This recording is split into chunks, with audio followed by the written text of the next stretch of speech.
வசனம் ரொம்ப முக்கியம். ஆகையால குணமாகணும், பிழைக்கணும், அதே போல வசனத்தினால் பிசாசை ஜெயிக்கணும். அதுக்கு தான் வார்த்தை. இந்த வார்த்தை பகுதிக்கு நேரம் நம்ம கிட்ட சொல்லுவோம். எனக்கு அருமையான தேவனுடைய பிள்ளைங்க, இந்த மாதத்திலே கர்த்தர் நமக்கு கொடுத்த வார்த்தை, வாக்குத்தத்த வார்த்தை என்ன? இந்த மாதத்துல நான் வாட்ஸ்அப் குரூப்ல போட்டிருப்பேன். என்ன வார்த்தை? ஏசாயா தீர்க்கதரிசன புஸ்தகம் 43ஆம் அதிகாரம் 19வது வசனத்தை ஒருவர் வாசிப்போம்.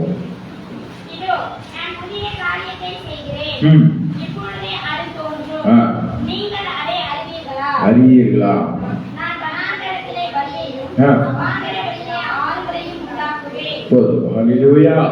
எல்லாரும் தலையை தாழ்த்தி இந்த வசனத்தை கர்த்தர் சமூகத்துல ஒப்பு கொடுத்து கர்த்தர் பொருள் கொடுக்கணும். இந்த வார்த்தையுடைய இருதயத்துல விதைக்கப்படணும். எல்லாரும் கண்களை மூடி ஜெபிப்போம். கர்த்தாவே உம்மை ஸ்தோத்திரிக்கிறோம் தகப்பனே.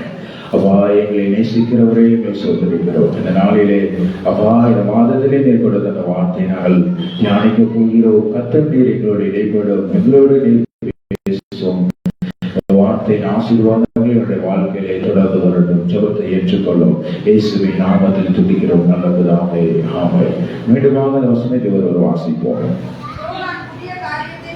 இதோ நான் புதிய காரியத்தை செய்கிறேன், இப்பொழுது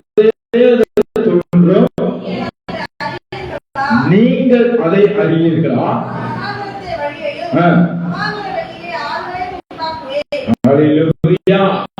எல்லா சந்தோஷமும் ஒரு அழிலே சொல்லலாமா? அல்லேலூயா.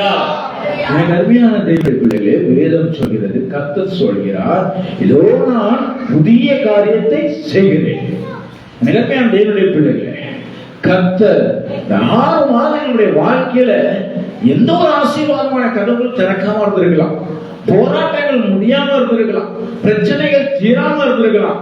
ஆனா கர்த்தர் இந்த மாதத்தில் உங்களுக்கு வாக்கு கொடுக்கிறார், உங்கள் வாழ்க்கையில ஒரு புதிய காரியத்தை செய்ய போறார். அல்லேலூயா.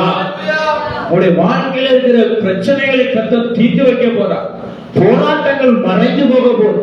உங்கள் கையின் பிரயாசங்களை ஆசீர்வதிக்க போகிறது.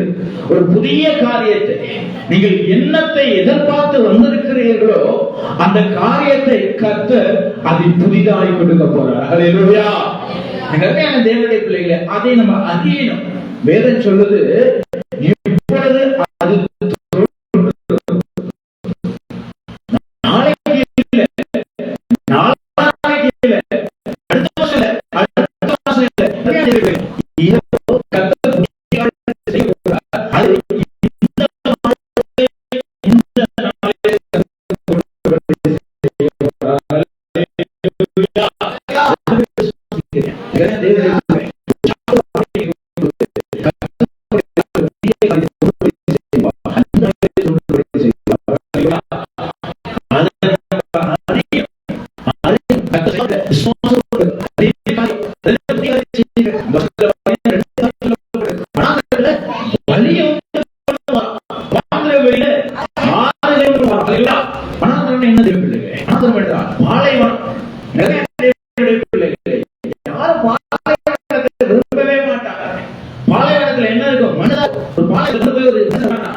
அவனால எங்க போகணும், எங்க வரணும் ஒண்ணுமே தெரியாது.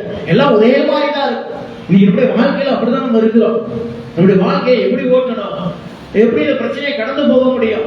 வனாந்திர பாதை கொடுமையான ஒரு பாதை. பாலைவனத்துல எப்படிப்பட்ட காரியம் இருக்கு தெரியுமா? மண்ணுதான் இருக்கும், அங்க பொடி சுடும், ரொம்ப ஒரு அக்கினிமயமான காட்சி செயல்படும். நம்முடைய வாழ்க்கையில அப்படிதான் இருக்கு. நம்முடைய வாழ்க்கை வனாந்திரமான வாழ்க்கையா இருக்கா? எப்படி போறது, எப்படி நடக்கிறது, எப்படி கடந்து போறது? நம்முடைய வாழ்க்கையில ஒரு வழிவாசலே இல்லையே.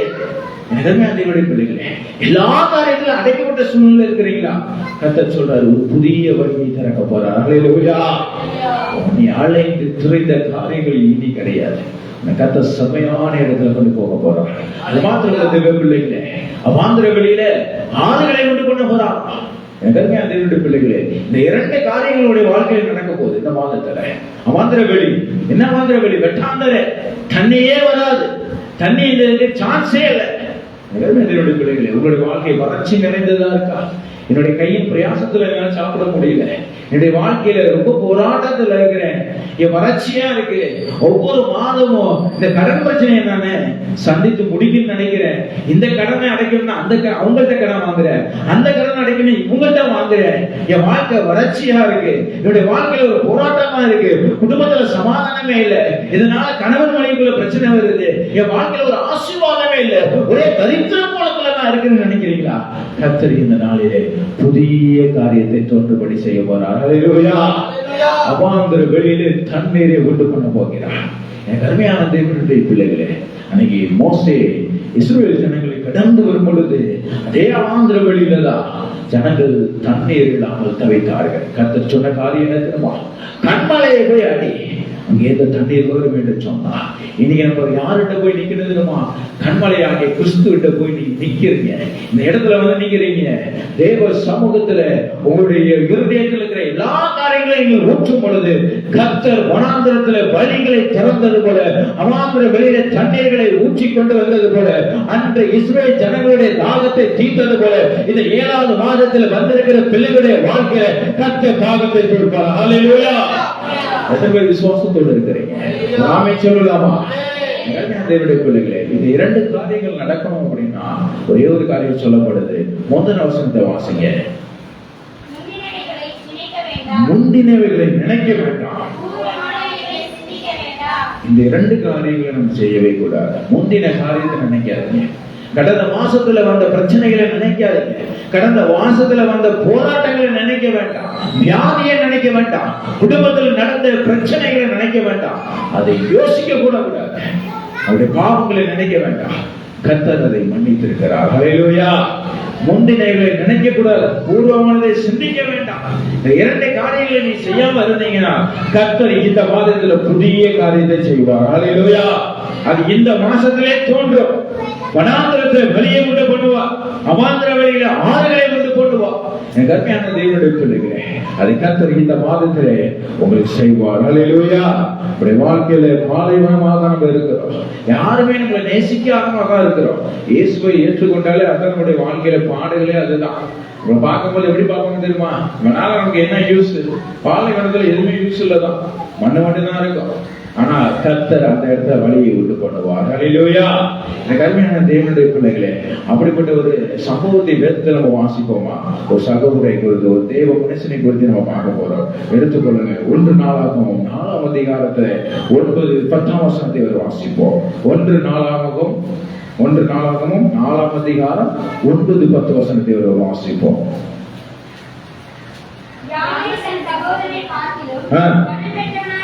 கனம் பெற்றவனாயிருந்தான்.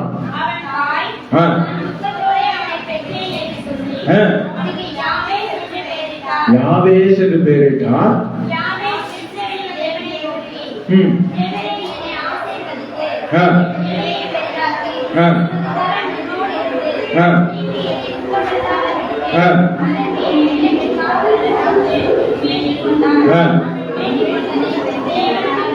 தேவன் அருளினார். ஹல்லேலூயா. எனக்கு அருமையான தேவனுடைய பிள்ளைகளை, ஒவ்வொரு காரியத்தை நம்ம ரொம்ப நிதானிச்சு தியானிக்கிறோம். வேதம் சொல்லுது, என்ன சொல்லிருக்கு? யாபேஸ் தன் சகோதரை பார்க்கிலும் கனமற்றவனாயிருந்தான். அவன் தாய் நான் துக்கத்தோடு அவனை பெற்றேன் என்று சொல்லி அவனுக்கு யாபேஸ் என்று பெயரிட்டான். யாபேஸ்னா என்ன அர்த்தம் தெரியுமா தேவனுடைய பிள்ளைகளே? துக்கத்தோடு பிறந்தவன் அர்த்தம். ஹல்லேலூயா. என்ன அர்த்தம் தெரியுமா? நல்லா குறிச்சுக்கோங்க. துக்கத்தில் பிறந்தவன், துக்கம் என்று அர்த்தம். எனக்கு அருமையா தேவனுடைய பிள்ளைகளே, அவங்க தாய் அவனை பிறக்கும் பொழுது, அவனை பெற்றெடுக்கும் பொழுது அவனை என்ன பேர் வைக்கிறாங்க? துக்கம்னு பேர் வைக்கிறாங்க. அப்படின்னா என்ன அர்த்தம் தெரியுமா தேவனுடைய பிள்ளைகளே? அவன் சகோதரனால் கனம் பெறதுக்கு முன்பாக கனவீனப்பட்டவன் அர்த்தம். எனக்கு அருமையா தேவனுடைய பிள்ளைகளே, 1 நாளாகமம் 1ஆம் அதிகாரத்திலே நீங்க வாசி பார்த்தீங்கன்னா இதுல முழுமையாய் வம்ச அட்டவணையை குறித்து எஸ்ரா வேதபாரகர் எழுதியிருக்கிறார். இந்த புஸ்தகத்தை எழுதின யாரா? எஸ்ரா. அவர் ஒரு வேதபாரகர். ஹல்லேலூயா. வேத பண்டிதர். இந்த புஸ்தகத்துல நீங்க பாத்தீங்கன்னா ஆதாமுடைய வம்சவழியிலேருந்து, ஆதாமுடைய பட்டியலிருந்து நீங்க பாத்தீங்கன்னா எழுதிட்டு வரும்போது 4ஆம் அதிகாரத்துல யூதாவுடைய கோத்திரத்தின் பட்டியலை எழுதுகிறார். ஹல்லேலூயா. ஒவ்வொரு அதிகாரத்தை நீங்க வாசிக்கும் போது, ஒவ்வொரு வசனத்தையும் வாசிக்கும் பொழுது அது ரொம்ப நிறுத்தி நிதானமா வாசிச்சீங்கன்னா ரொம்ப அருமையாய் கர்த்தர் வேதத்தின் ரகசியங்களை வெளிப்படுத்துவார். ஹல்லேலூயா. எல்லாம் எனக்கு அருமையான தேவனுடைய பிள்ளைகளை, ஸ்தோத்திரம். கர்த்தருடைய பரிசுத்த நாமத்துக்கு ஸ்தோத்திரம் உண்டாவதாக. எனக்கு அருமையான தேவனுடைய பிள்ளைகளே, 4ஆம் அதிகாரத்துல யூதாவுடைய பேர் பட்டியல் கொடுக்கப்பட்டிருக்கு. ஆனா நீங்க நல்லா யோசிச்சு பாத்தீங்கன்னா பேர் பட்டியல்ல எல்லாருடைய பேர் இவனை அவன் பெற்றான், அவனை இவன் பெற்றான் தான் வருது. ஆனா இந்த வசனத்துல யாபேசை குறித்து தெளிவாய் எழுதியிருக்கிறார். ஹல்லேலூயா. எனக்கு அருமையான தேவனுடைய பிள்ளைகளே, ஒரே ஒருத்தவங்களை குறிச்சு பேர் பட்டியல்ல நிறுத்தி கொடுத்திருக்குன்னா அது ரொம்ப தியானிக்கிறோம். நீங்க ஃபார் எக்ஸாம்பிள் சொல்றேன், ஆதியாகமம் 5ஆம் அதிகாரத்துல பாத்தீங்கன்னா அங்கேயும் பட்டியல் சொல்லப்பட்டிருக்கும். ஆனா ஏனோக்கை குறித்து தெளிவாய் சொல்லப்பட்டிருக்கும். ஹல்லேலூயா. அப்ப அந்த காரியத்தை நம்ம ரொம்ப தியானிக்கிறோம். இங்க யாபேசை குறித்து நம்ம தியானிப்போம். யாபேசு அவன் தாய் பெறும் பொழுது எப்படி பேர் வைக்கிறாங்க? துக்கம் என்று பேர் வைக்கிறாங்க. வாழ்க்கையில துக்கத்தோட அவன் பிறகுறான். அவன் பேரே துக்கம் வைக்கிறாங்க. துக்கம்னா என்ன அர்த்தம் சொல்லுங்க? யூதர்கள் எபிரேய பெண்கள் எப்படி பேர் வைப்பாங்க தெரியுமா? ஒரு காரணத்தோட பேர் வைப்பாங்க. எப்படிமா? மோசேனா தண்ணீர்ல இருந்து எடுக்கப்பட்டவன் அர்த்தம். ஏன் தண்ணீர்ல வந்ததுனாலதான். அதே போலதான் இங்க யாபேசை எடுக்கும் பொழுது, பெற்றெடுக்கும் பொழுது துக்கோனை பேர் வைக்கிறாங்க. ஏன் தெரியுமா? அப்ப அந்த வீட்டுல ஏதோ ஒரு துக்கம் நடந்திருக்கு. ஹல்லேலூயா. இப்ப என்ன காரியம் தெரியுமா? ஒரு தாயே பெற்ற பிள்ளையை பார்த்தோன்னே ஒரு கர்ப்பம் தரித்து அந்த கர்ப்ப வேதனைப்படும் போது ரொம்ப வேதனைப்படுவாங்க. அதை நீங்க ஒரு நல்ல அனுபவிச்சவங்க. நீங்க எல்லாருமே வேதனைப்படுவாங்க. அந்த கர்ப்ப வேதனையை பார்க்கும்போது தாங்க முடியாது, சகிக்க முடியாது. ஆனா அந்த குழந்தையை வெளியில எடுத்தோன்னே அந்த தாயா இருக்கிறது அந்த வலி வேதனைகள் எல்லாம் மறைஞ்சிடும். அந்த குழந்தையை தூக்கி அவங்க மார்புல வச்சு அது கொஞ்சம் பொழுது அந்த வலியெல்லாம் லேசா ஆகி போயிடும். ஹல்லேலூயா. இதுதான் எல்லாருக்கும் நடக்கிறது. ஆனா அந்த தாய் அந்த குழந்தையை எடுக்கும் பொழுது என்ன பேர் சொல்றாங்க தெரியுமா? துக்கம்னு பேர் எடுக்கிறாங்க. இந்த குழந்தை பிறந்தோன்னே என் வாழ்க்கையில துக்கம் வந்துருச்சு. இந்த பிறந்த குழந்தை எனக்கு துக்கத்தை கொண்டு வந்துருச்சு. அன்னைக்கே சொல்லுவாங்க தெரியுமா? இந்த குழந்தை பிறந்ததுனால இந்த வீட்டுல பெரிய ஆசீர்வாதம் ஐயா. இந்த குழந்தை பிறந்ததுனால தான் உங்களுக்கு வேலை கிடைச்சிச்சியா. சில பேர் சொல்லுவாங்க இந்த குழந்தை பிறக்கும் பொழுது என்ன சொல்லுவோம்? அவங்க அப்பாவை முழுகிட்டு பிறந்துருச்சு, அவங்க தாயை முழுகிட்டு பிறந்துச்சு. அதே சூழ்நிலை தான் யாபேசுக்கு.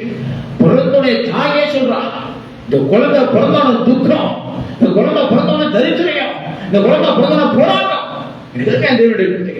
அப்படிப்பட்ட ஒரு காரியத்தோடு அவன் பிறக்க பார்ப்பான். வேதம் சொல்றது பைபிள்ல படிக்கும் பொழுது சகோதரர்களால் கணம் பெற்றவனாக இருந்தான். அப்படின்னா என்ன அர்த்தம் தெரியுமா? அவன் கனவீனம் பண்ணப்பட்டவனா இருக்கிறான். அவன் சகோதரர்கள் யாரும் அவனை பார்க்கும் பொழுது துக்கம் துக்கம் துக்கம். அவன் சொந்தக்காரங்க உற்றார் உறவினர்கள் ஒரு பேர் வைக்கும் பொழுது எல்லாருமே கூப்பிடுவாங்க. அவனுக்கு துக்கம்னு பேர் வச்சிருக்கிறாங்க. அவங்க சொந்தக்காரங்க, அவங்களுடைய எல்லா நண்பர்களா அவங்க நண்பர்களும் இருந்திருக்காங்க. ஆனா பார்க்கும்போது என்ன சொல்லியிருப்பாங்க? இவன் பிறக்கும் பொழுது எனக்கு என்ன தோணுது, நான் கர்த்தர் உணர்த்தினது, அவன் பிறக்கும் பொழுது அவன் தகப்பனை இறந்திருப்பாருன்னு தோணுது. அதனாலதான் அந்த தாயார் அப்படி சொல்லி பேர் வச்சுட்டு இருக்கிறாங்க. அல்லேலூயா. யாருமே அப்படி பேர் வைக்க மாட்டாங்க. பைபிள்ல அப்படிப்பட்ட யாருமே எந்த தாயுமே பார்க்க முடியாது. அப்படி யாருமே வைக்கல. அப்படின்னா என்ன அர்த்தம்? ஒரு தாய் துக்கம் பேர் வைக்கிறாங்கன்னா துக்கத்தோடு பிறந்திருக்கிறான், துக்கத்தை கொண்டு வந்திருக்கிறான். இன்னைக்கு அப்படி நீங்க அசட்டப்பட்டவர்களா இருக்கிறீங்களா? யாராவது ஒடுக்கப்பட்டவங்களா இருக்கிறீங்களா? உங்க சொந்த பந்துகள், உங்களுடைய கூட பிறந்த சகோதரர்கள் உங்களை கனப்படுத்தாம, கணனை என்ன தெய்வ பிள்ளைகளே, கணன் என்ன மரியாதை கொடுக்கிறது, உங்களை மதிக்கிறது, மதிப்பற்றவர்களா இருக்கிறீங்களா? உங்களை யாருமே வெறுத்து ஒதுக்குறாங்களா? கருமையான தேவனுடைய பிள்ளைகள், யாபேசு அப்படிப்பட்டவனாய் காணப்பட்டான். சொந்த தாய் மூலியமாய் துக்கம் என்று அழைக்கப்பட்டவனாய் இருந்தான். அவனுடைய இஸ்ரவேல் ஜனங்கள் யாவரும் அவனை பார்த்து என்ன சொல்லியிருப்பாங்க? இவன் பிறந்தாயா, தகப்பனை முழுகிட்டு பிறந்தாயா, இவன் ஒரு துக்கம் யாம, இவனை மாட்டக்கூடாதியா, இவன் மூஞ்சில முழிக்க முடியாதியா, இவன் ஒரு தரித்திர கோலத்துல உள்ளவையா, எல்லாருமே அவனை அவதூறாய் நடித்திருப்பாங்க. கருமையான தேவனுடைய பிள்ளைகள், அப்படிப்பட்டவனாய் இருந்தான். அவன் அப்படிப்பட்டவனா இருக்கும் பொழுது வேதம் சொல்லுது, அவன் என்ன வேண்டிக் கொண்டாந்துருமா? வேதத்தை வாசிங்க, 10வது வசனத்தை ஒரு வாசிப்போம். தேவனை நோக்கி என்ன ஆசீர்வதிங்கப்பா, பெரிதாக்குங்க. போதும். முதல் ஜெப குறிப்பு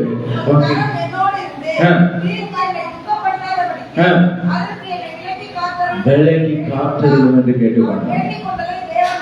அல்லேலூயா. அவன் 3 ஜெப குறிப்பு வேற எடுக்கிறான் தேவ பிள்ளைகளே. முதல் காரியம், தேவரே என்னை ஆசீர்வதியோ, என் எல்லையை பெரிதாக்கும். அங்க என்ன நடக்குது தெரியுமா தேவ பிள்ளைகளே? நீங்க நல்லா யோசிக்கணும். யாபேசு பிறந்ததுல இருந்து அவனை எல்லாரும் அற்புதமா தான் பார்த்திருக்கிறாங்க. சகோதரர்கள் அற்புதமா பார்த்திருக்கிறான், அவன் தாயார் அற்புதமா பார்த்திருக்கிறான், அவனுடைய இனம் ஜனம் எல்லாமே அற்புதமா பார்த்திருக்கிறான். ஆனா அவன் அதெல்லாம் பூர்வமானதை நினைக்கல. அதே போல முந்தினவைகளை சிந்திக்கல. அல்லேலூயா. நம்ம வேதத்துல வாச்சது போலதான், அந்த ஏசாயா தீர்க்கதரிசன புஸ்தகத்துல வாச்சது போல அவன் என்ன நினைச்சான்? முந்தினவைகளை அவன் என்ன பண்ணான்? யோசிக்கல, பூர்வமானதை சிந்திக்கல.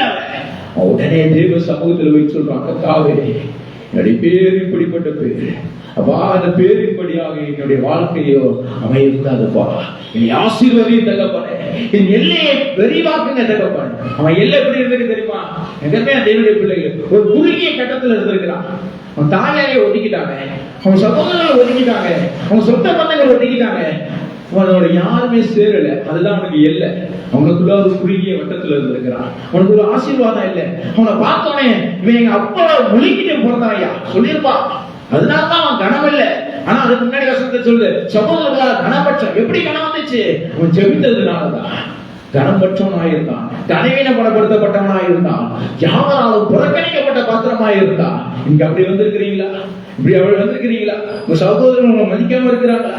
ஒரு தாயார் உங்களை பார்த்த உடனே இது எதுக்கும் பிரயோஜனம் இல்லாத பிள்ளை, இது எதுக்கு பிறந்துச்சு, இது வேலை செய்யலாம் பிரயோஜனம், எதற்கும் பிரயோஜனம் இல்லாதது அப்படி நினைக்கிறாங்களா? தேவனுடைய பிள்ளைகளே, யாவேஸ் ஜெபித்தது போல சொல்லுங்க,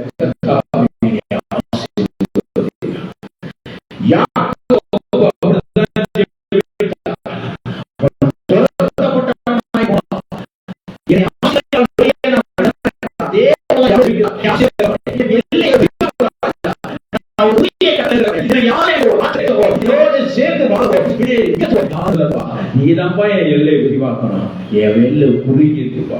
ஜெபித்தான். இன்னைக்கு நீ ஜெபிங்க. என்னுடைய கையின் பிரயாசத்துல நான் சாப்பிடணும்ப்பா. என்னை பார்க்கும்போது அல்பமா நினைக்கிறாங்கப்பா.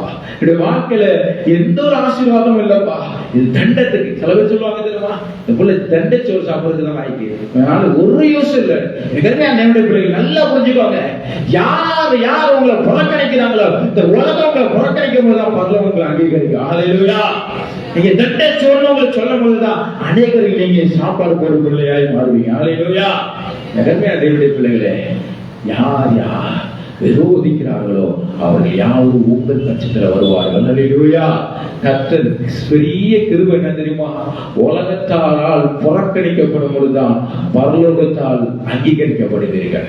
மனிதர்கள் யார் யார் வெறுத்து ஒதுக்கிறாங்களோ அவர்களுக்கு முன்பாக கர்த்தர் பந்தியை ஆயத்தப்படுத்தி உங்கள் தலையை எண்ணெயினால் அபிஷேகம் செய்து உங்களை ராஜாவாய் உயர்த்துவார். அல்லேலூயா. யாபேசை அப்படிதான் உயர்த்தினான். அடுத்தவன் ஜெப குறிப்பு என்ன தெரியுமா? அடுத்தது அவன் சொல்றான், எல்லையை விரிவாக்கோ. அடுத்து என்ன சொல்றது? ஒரு கரம் என்னோடு இருக்கட்டும். கரம்னா என்ன தேவ பிள்ளைகளே? கரம்னா வல்லமையை குறிக்குது. எனக்கு தேவனுடைய பிள்ளைகளே, தேவனுடைய கரம் அது எப்படி இருந்துச்சு? இஸ்ரவேல் ஜனங்களுக்கு அக்கினி ஸ்தம்பமாய் மேக ஸ்தம்பமாய் இருந்துச்சு. பரிசுத்தவான்களோட தேவனுடைய கரம் இருந்துச்சு. அந்த தேவனுடைய கரம் இருந்துச்சுன்னா எப்படிப்பட்ட தடைகளா இருந்தாலும் அது நிர்மூலமாக்கப்படும். சொல்றான், கர்த்தாவே என்னை நீர் ஆசீர்வதியும், என் எல்லையை விரிவாக்கு. அது மாத்திரமல்ல, உங்களுடைய வல்லமை எனக்கு கொடு. வல்லமைனா அதிகாரம். நீங்க அற்பமா காணப்படுறீங்களா? யாரும் பார்த்தாலும் அவ்வளவுதான், வேணாம் ஒத்து வர மாட்டான், வேலை வேஸ்ட், உங்க வீட்டுல இருக்கதான் மெயின், அதெல்லாம் ஒண்ணும் கிடையாது. பார்த்துருக்கீங்களா? அப்படிலாம் ஒதுக்கப்பட்டிருக்கீங்களா? ஒதுக்கப்பட்டிருக்கீங்களா? நல்லா யோசிச்சு பாருங்களேன். பாத்தீங்கன்னா நீங்க தான் மூத்தவங்களா இருப்பீங்க, ஆனா இளையவங்களுக்கு கனப்படுத்துவாங்க. இல்ல நீங்க நல்ல ஞானவனா இருப்பீங்க, தெளிந்த புத்தி உள்ளவங்களா இருப்பீங்க, ஆனா உங்க பேச்சு ஏறவே ஏறாது. ஏன் தெரியுமா? நீங்க ஆண்டவருடைய பிள்ளைகள். அல்லேலூயா. ஆண்டவருடைய பிள்ளைகளுடைய பேச்சு ஏறாததுதான். குழியில தான் தூக்கி போடுவாங்க, சிறைச்சாலையில தான் தூக்கி போடுவாங்க. ஆனா கர்த்தருடைய தரிசனம் நிறைவேறும் பொழுது பார்வோனுக்கு அடுத்த ஸ்தானத்துல கர்த்தர் உங்களை கொண்டு போய் நிறுத்துவார். அல்லேலூயா. அதுதான் யோசிப்பு இருந்தாரு. சொப்பனக்காரன் சொல்லி சகோதரர்கள் மூலமே புறக்கணிக்கப்பட்டவனாக இருந்தான். அல்லேலூயா. அவனை தூக்கி குழியில போட்டாங்க. செய்யாத குற்றத்துக்கு சிறைச்சாலை தண்டனை அனுபவிச்சான். ஆனால் கர்த்தர் ஏற்ற காலத்துல அல்லேலூயா சகோதரர்களுக்கு முன்பாக கனப்படுத்தும்படி கர்த்தர் செய்தார். அல்லேலூயா. அவருடைய காரியங்கள் ரொம்ப துக்கமான காரியமா இருந்துச்சு. எல்லாரும் புறக்கணிக்கப்பட்டவனாக இருந்தான். ஒன்றுக்கும் யூஸ் ஆகாதவன், இவெல்லாம் ஒரு ஆளா அப்படிங்கிற மாதிரி இருந்துச்சு. அதனாலதான் கர்த்தர் நம்மை ஆசீர்வதித்தார். அவன் ஜெபத்தை கேட்டு தேவனுடைய கரம் அவன் மேல் வைக்கப்பட்டது. அல்லேலூயா. வல்லமையை பெற்றுக் கொண்டான். இன்னைக்கு நம்ம கேட்கணும், கர்த்தாவே என்னை நீ ஆசீர்வதியா, என் எல்லையை விரிவாக்கோ, உம்முடைய கரம் என் மேல் வைக்கப்பட்டு ராஜா. இன்னைக்கு அநேகருடைய கரங்கள் நம்ம கை கொடுக்கிற மாதிரி இருக்கும். நான் உன்னை கடைசி வரைக்கும் பாதுகாக்கிறேன், நான் உங்களோட கூட இருப்பேன். என் சொந்த கணவர் கூட சொல்லலாம், சொந்த மனைவி கூட சொல்லலாம், உங்களை உற்றார் உறவினர்களை சொல்லலாம், நான் இருக்கேயா நான் இருக்கேயா. ஆனா உங்கள்ட்ட எந்த காரியம் அவங்களுக்கு தேவைப்படுதோ அது வரைக்கும் தான் அவங்க உங்க கூட இருப்பாங்க. அதை அவங்க பெற்றுக்கொண்டுட்டாங்கன்னா, அது உங்களுக்கு இல்லைன்னா உங்களை கைவிட்டு போயிடுவாங்க. அல்லேலூயா. வேதம் சொல்லுது, நான் உன்னை விட்டு விலகவும் மாட்டேன், உன்னை கைவிடவும் மாட்டேன் என்று கர்த்தர் யோசுவாவுக்கு சொல்லி இருக்கிறார். அல்லேலூயா. ஏதாவது கிளைம் பண்றாங்க யாபேஸ், கர்த்தாவே உன்னுடைய கரம் என்னை பிடித்துக் கொள்ளட்டு ராஜா, என்னை வழி நடத்தும் இந்த கற்பனை. யார் என்னை விட்டு விலகி போனாலும் நீர் என்னை விட்டு விலகி போயிடாதீங்கப்பா, எனக்கு கை கொடுங்கப்பா. அல்லேலூயா. அதான் வேதம் சொல்லுது, அவர் தேவ தூதர்களுக்கு கை கொடாமல் யாருக்கு கை கொடுத்தாராம்? ஆபிரகாமின் சந்ததிக்கு கை கொடுத்தாராம். வேதம் தெளிவா சொல்லுது. இன்னைக்கு நம்ம ஆபிரகாமுடைய சந்ததி, அவர் நமக்கு தான் கை கொடுப்பார். யாபேஸ் கேட்டார், கர்த்தாவே உம்முடைய கரம் என் மேல் இருக்கட்டும், வல்லமையோட இருக்கட்டும்பா, அதிகாரம் அத்தாரிட்டி. அப்படிப்பட்ட பிள்ளைகளாம் நம்ம கேட்கிறோம். பிள்ளைகளே, அடுத்ததாக அவர் என்ன கேட்டார் தெரியுமா? என்ன சொல்லி ஜெபிக்கிறார்? தீங்கு என்னை துக்கப்படுத்தாதபடி அதற்கு என்னை விலக்கி காத்துள்ளோம். தேவனுடைய பிள்ளைகளே, விலக்கி காத்துறோம்னா தீங்குனா என்ன? தேவ பிள்ளைகள், தீமையை யாரு கொண்டு வருவா? பிசாசு கொண்டு வருவான். தீமைங்கிறது பாவம், பாவத்தை கொண்டு வருவான். பிசாசு பாவத்தை கொண்டு வரக்கூடாது, அந்த பாவத்தை நம்ம விழுத்தக்கூடாது. தீங்கினை துக்கப்படுத்தாதபடி நீ விலகி காத்துறோம். அல்லேலூயா. பாவத்துக்கு விலகி என்னை காத்துறோம் என்று யாபேஸ் கேட்கிறார். மூன்று காரியத்தை அவன் கேட்கும் பொழுது கர்த்தர் அவன் வேண்டுதலை கேட்டு அவனுக்கு அருளினார். அல்லேலூயா. நீங்க யாபேஸ் போல நீங்க வந்திருக்கிறீங்களா? இன்னைக்கு கேளுங்க, கர்த்தாவே நீ ஆசீர்வதி. ஆசீர்வாதம்னா என்ன தெரியுமா? நான் இமைக்குரிய ஆசீர்வாதத்தை கர்த்தர் தேவைதான், பணம் பொருள் வீடு எல்லாமே தேவைதான், தேவையில்லைன்னு சொல்லல. இது ஆவிக்குரிய விதமாய் கர்த்தர் எனக்கு என்ன வெளிப்படுத்தினார் தெரியுமா? வேதம் சொல்லுது. அல்லேலூயா. நீதிமொழிகள் 10ஆம் அதிகாரம் 22ஆம் வசனத்தை வாசிங்களேன். கர்த்தர் கொடுக்கிற ஆசீர்வாதம்,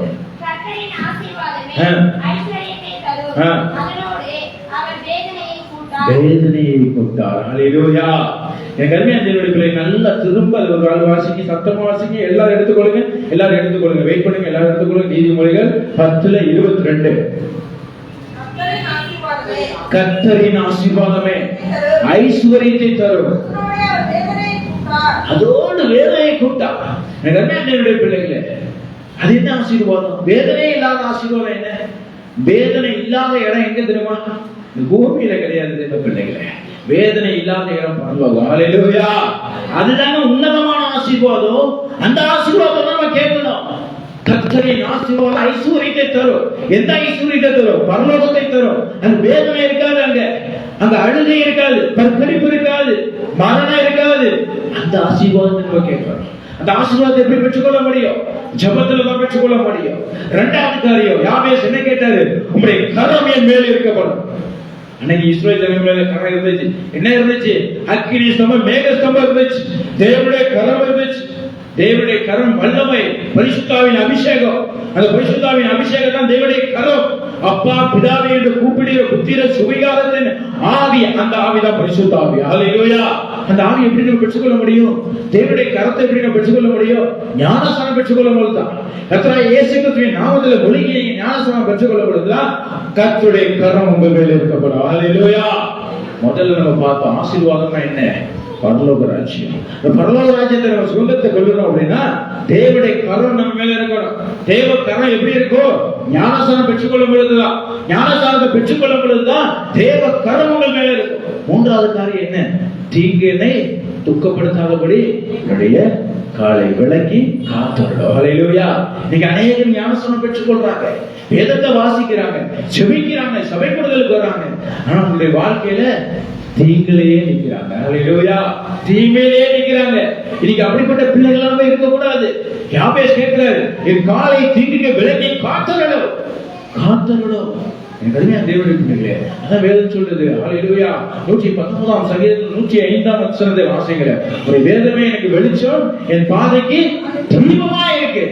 உங்களுடைய பாதைக்கு தீபம் தேவனுடைய வார்த்தை. ஒவ்வொரு நாளும் வார்த்தையை தியானிக்கும் பொழுது, பைபிளை ரீட் பண்ணும் பொழுது, உங்களுடைய கால கர்த்தர் தீமையான இடத்துக்கு கொண்டு போகாமல் அதை நன்மையான இடத்துக்கு கொண்டு போவார். ஹல்லேலூயா.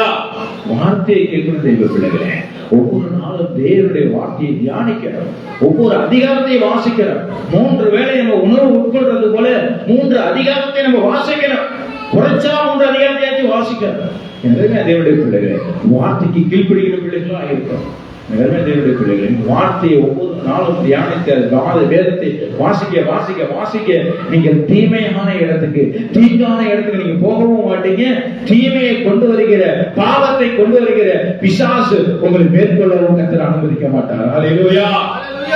நன்மையான தேவனுடைய பிள்ளைகளே, தீமை, பாவம், மாம்ச பிரகாரமா பாவம், கண்களின் இச்சை, மாம்சத்தின் இச்சை, ஜீவனத்தின் பெருமை, இதெல்லாம் பிசாசு கொண்டு வருது. கடைசி நாட்கள் ரொம்ப கவனமா இருக்கும். கண்களில் இச்சை இருக்கு பாருங்க, பொல்லாத இச்சை. என்ன தெரியுமா? பெருவிருப்பம்னு அர்த்தம்.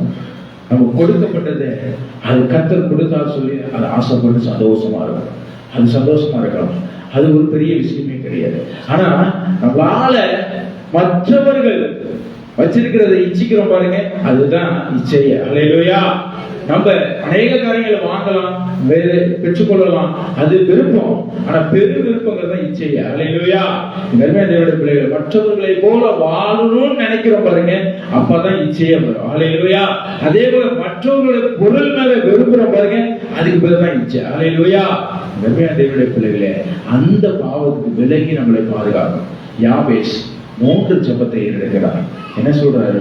கர்த்தாவே என்னை ஆசீர்வதி, என் எல்லையை விரிவாக்கும். இன்னைக்கு நீங்க உங்களுடைய வாழ்க்கையில ஒரு எல்லை இல்லாம இருக்கிறீங்களா? வீடு கட்ட முடியாத சூழ்நிலையா? ஏன் இடமே இல்லாம இருக்கிறீங்களா? ஆசீர்வாதமே இல்லாம இருக்கிறீங்களா? கர்த்தர் இந்த மாதத்துல சொல்றா, கர்த்தர் உங்களை ஆசீர்வதித்து உங்க எல்லைகளை விரிவாக்க போறார். ஹல்லேலூயா. அது மாத்திரமல்ல, பிரதானமான ஆசீர்வாதம் பரலோக ராஜ்யம். 2வது காரியம், தேவனுடைய கரம் உங்கள் மேல இருக்கும். அது இருக்கணும்னா ஞானஸ்தானம் பெற்றுக்கொள்ளணும். அது மாத்திரமல்ல, நீங்கள் கர்த்தருடைய வல்லமையை பெற்றுக்கொள்ள வேண்டும் என்றால் பரிசுத்தாவின் அபிஷேகத்துல நிரப்பப்பட்டு ஜெபிக்கிறோம். 3வது காரியம், உங்களுக்கு பாவம், தீமை, தீங்குகளை துக்கப்படுத்தக்கூடாது, தீங்குல நீங்க விழக்கூடாது என்றால் ஒவ்வொரு நாளும் இந்த வேதத்தை நீங்கள் வாசித்துக் கொண்டே இருக்க வேண்டும். ஹல்லேலூயா. யாபேஸ் அப்படிப்பட்ட ஜெபத்தை ஏறெடுத்தார். அப்படிப்பட்ட ஜெபத்தை ஏறெடுத்ததுனாலதான் நீங்கள் 9வது வசனத்துல சகோதரர்கள் மூலியமாய் கனம் பெற்றவனாய் மாறினான். இன்னைக்கு உங்க சொந்த பந்தங்கள், உங்க சகோதரர்கள் உங்களை கனவீனமா பாக்குறாங்களா? நீங்க எழுதி வச்சுக்கோங்க, கர்த்தர் இந்த 7வது மாசத்துல உங்களை கனமுள்ள பிள்ளைகளாய் கர்த்தர் மாற்றப்படுறார். ஹல்லேலூயா. நீங்க எந்த ஆசீர்வாதத்தை கேட்டு வந்திருக்கீங்களா, ஆசீர்வாதத்தை கர்த்தர் கொடுக்க போறார். தேவனுடைய பிள்ளைகளே, யாபேஸ் முந்தினதை அவன் என்ன பண்ணான்? சிந்திக்கல. பூர்வமானது அவன் யோசிக்கவும் இல்லை. அவன் எப்படிப்பட்டவனா இருந்தான்? கர்த்தர் எனக்கு புதிய காரியத்தை கொடுப்பார், தோன்றும்படி செய்வார். ஹல்லேலூயா. அதை நான் அறிந்திருக்கிறேன். வனாந்திரத்துல வழியை உண்டாக்குவார், அவாந்திர வெளியில தண்ணீரை கொண்டு வருவார் என்று அவன் யாபேஸ் அறிந்ததுனாலதான் கர்த்தர் அவனை உயர்த்தினார். ஹல்லேலூயா. அருமையான தேவனுடைய பிள்ளைகளை, ஏசாயா தீர்க்கதரிசன புத்தகத்துல 43ஆம் அதிகாரம் 19ஆம் வசனத்தின் படியாக கர்த்தர் இந்த நாளிலே உங்களை அப்படிப்பட்ட ஆசீர்வாதத்தை கொடுக்க போறார். ஹல்லேலூயா. எத்தனை பேர் விசுவாசிக்கிறீங்க கர்த்தரை ஆசீர்வதிப்பார் என்று? ஹல்லேலூயா. யாபேசை போல கேட்கும் பொழுது கர்த்தர் இப்படி ஆசீர்வதிப்பார் தெரியுமா? ஏசாயா தீர்க்கதரிசன புத்தகம் கடைசியாக எடுத்துக்கொள்வோம். ஏசாயா தீர்க்கதரிசன புத்தகம் 51ஆவது வசனம், 51ஆவது அதிகாரம்.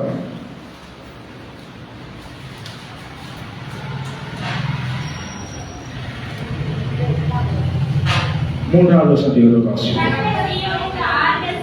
உங்களுக்கு ஆறுதல் செய்வார் இந்த மாசத்துல. பாழான ஸ்தலங்களை எல்லாம் வனாந்திரத்தை ஏதேனை போல மாற்ற போறாரு.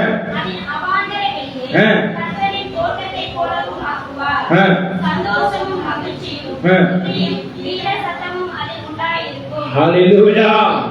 எல்லாரும் ஹல்லேலூயா சொல்லலாமா? சந்தோஷமா? ஹல்லேலூயா. கர்த்தர் கடைசியா என்ன சொல்றாரு? வனாந்திரத்தை ஏதோனை போல மாற்ற போறாராம். ஆதியில கர்த்தர் ஏதோம் தோட்டத்தை உருவாக்கினார் பாருங்க.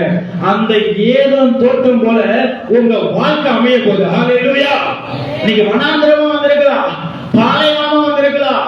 கர்த்தாவே, என்னுடைய வாழ்க்கையில ஒரு ஆசீர்வாதம் இல்ல, எங்க பார்த்தாலும் இருள் சூழ்ந்திருக்கு, ஒரே சூடான காற்று, என் கால் வைக்க முடியல, என் வழி ஒண்ணுமே எனக்கு தெரியல, அடைக்கப்பட்ட சூழ்நிலை இருக்கிறேன்னு நினைச்சு வந்திருக்கிறீங்களா?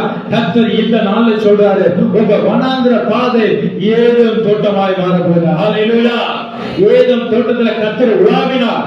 இனி வருகிற நாட்கள்ல நீங்க தனிச்சு வாழ போறது இல்ல, கர்த்தர் உங்களோடு உலாவி வாழ போகிறார். ஹல்லேலூயா. உங்க வனாந்திர பாதை ஏதோம் தோட்டமாய் மாறப்போகுது. கர்த்தர் வழியை திறந்துட்டார். அதே மாத்திரமல்ல, அவாந்திர வழி எப்படி மாறுதான்? அவாந்திர வழி கர்த்தரின் தோட்டத்தை போல மாறப்போகுது. உங்களுடைய வாழ்க்கை அவாந்திர வழி, வெட்டாந்தரம் கிடையாது, காஞ்சி போன தரசு நிலம் கிடையாது. இனி வருகிற நாட்கள் உங்க வாழ்க்கையில அநேக விருட்சங்கள் உண்டாக போகுது, அதுல இருந்து கனிகள் வெளிப்பட போகுது. ஹல்லேலூயா. உங்களுடைய வாழ்க்கை வறட்சியான பாதை கிடையாது, வெட்டாந்தரை கிடையாது. கர்த்தர் ஜீவ தண்ணீரை ஊற்றி கர்த்தருடைய அவாந்திர வழியை தோட்டமாய் கர்த்தர் மாற்றப் போகிறார். அந்த இடத்துல சந்தோஷம், மகிழ்ச்சியும், துணையும் உங்கள் மூலியமாய் உண்டாக போகிறது. ஹல்லேலூயா. கர்த்தர் இந்த நாளிலே உங்களோட வாழ்க்கையில வனாந்திர பாதை, அவாந்திர வெளியில வழியை உண்டு பண்ண போகிறார். அவாந்திர வெளியிலே ஆறுகளை, தண்ணீரை உண்டு பண்ண போகிறார். ஹல்லேலூயா. யாபேசை போல அவன் முந்தின காரியங்களை யோசிக்கவும் இல்லை, பூர்வமானது நினைக்கவும் இல்லை. அவன் தாய் அவனுக்கு துக்கம் பேர் வச்சதை நினைக்கல, சகோதரர்கள் அவன் கனவீனப்படுத்துவதை நினைக்கல. அவன் நினைச்சது கர்த்தரை மட்டும்தான். அந்த ஜெபத்தை கர்த்தர் கேட்டு அவனை கனப்படுத்தினார், அவன் எல்லையை விரிவாக்கினார், அவனை ஆசீர்வதித்தார். அவனோடு கனம் இருந்துச்சு. அது மாத்திரமல்ல, தீங்கவனை துக்கப்படுத்தாதபடி கர்த்தர் அவனை உயர்த்தினார். அதே போலதான் இந்த நாளிலே கனவீனப்பட்டு வந்திருக்கிற உங்களை கர்த்தர் கனப்படுத்த போகிறார். உங்களுடைய எல்லைகளை விரிவாக்க போகிறார். கர்த்தருடைய கரம் உங்களோடு இந்த மாதத்தில் வரப்போகிறது. தீங்கு இனி வருகிற நாட்கள் உங்களை துக்கப்படுத்தாது, நன்மை மாற்றங்களை தொடர்ந்து பின்பற்ற வரப்போகுது. ஹல்லேலூயா. உங்கள் துக்கம் சந்தோஷமாய் மாறப்போகுது. எத்தனை பேர் சந்தோஷமா சொல்றீங்க? இந்த மாதத்தில் கர்த்தர் உங்கள் துக்கத்தை சந்தோஷமாய் மாற்றப் போகிறார். துக்கத்துல பிறந்தவனை கர்த்தர் எல்லையை விரிவாக்கி கர்த்தருடைய கரம் அவன் கூட வந்து தீங்கு துக்கப்படுத்தாதபடி நடத்தினார்னா, உங்களை கர்த்தர் இந்த மாதத்துல துக்கம் சந்தோஷமாய் மாற்றி தெய்வ கரங்களை வழி நடத்தி தீங்கங்களை துக்கப்படுத்தாதபடி கர்த்தர் வழி நடத்தி பரமகாரனுடைய ஆசீர்வாதத்தை கர்த்தர் கொடுக்க போறார். ஹல்லேலூயா. சொல்லி கர்த்தர் வார்த்தையை முடிக்கிற கர்த்தர் உங்களை